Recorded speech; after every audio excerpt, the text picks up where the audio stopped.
I'm watching Amao Akwaba, Ahaya Doom TV. So, Oti and coming down the pair. Asempa 94.7 FM. So, any and ne ye bronya bosom in there, Tosso, Edubako. Like I say, bronya noa, and ye ben, no, that's a feel con ye. Ye mobi Achimobia Akwaba, at the Bajumedi, so now you may deal, I mean, there be a draw. Now, don't shrimp ye no, Fatchame, don't shrimp ye no, and ye disi ho, if you know what you call him, say, no do, ebebona, and someone. Edi akotre wana ochimu ni nyina no ye de dohwe menu esi honom na afei ye gibre na ye twetwemu enkomo ntana pay so me da se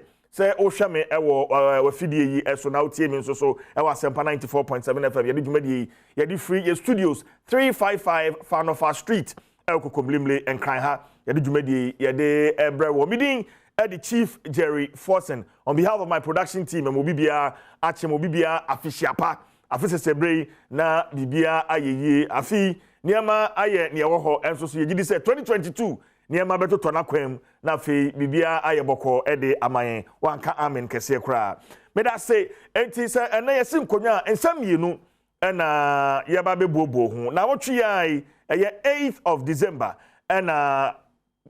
WAEC ede ensoshe ehun sunsanso me share result yeni anu nkuma mokotro wasi no ehun result no wode abetuja na anapay ye begibre na fei ya share results no senia etie subjects ahodo ne modern a emofra no womo eboye eji se me go through edi amawa enkura womo trom so hwe no eye 446,352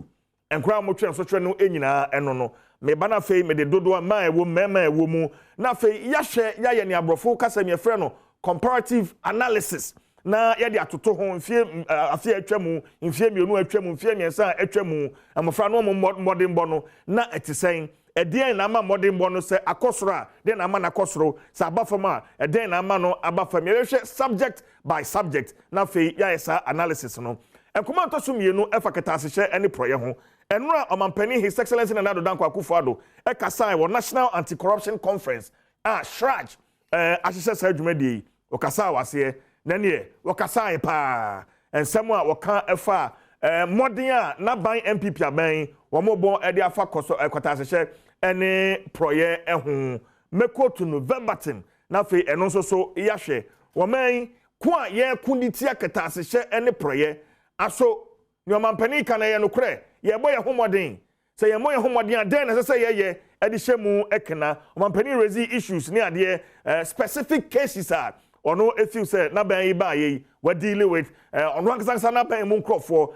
so a wo mo ho ebon ketasehye any prayer no nia waye edi afa ho. So it's a huge conversation this morning and ye de ebrewo. You can stay with us on Facebook na fe fa comment no fato ho na fe yagibre na fe akenkan e de amao abejafo aye krado bitwa me ho me ba afi abejafo e no ba be di dwuman meda wo mu nyina di e de akere midin the Chief Jerry Forsen, with my friend CJ. I'm watching. I'm Akwaba.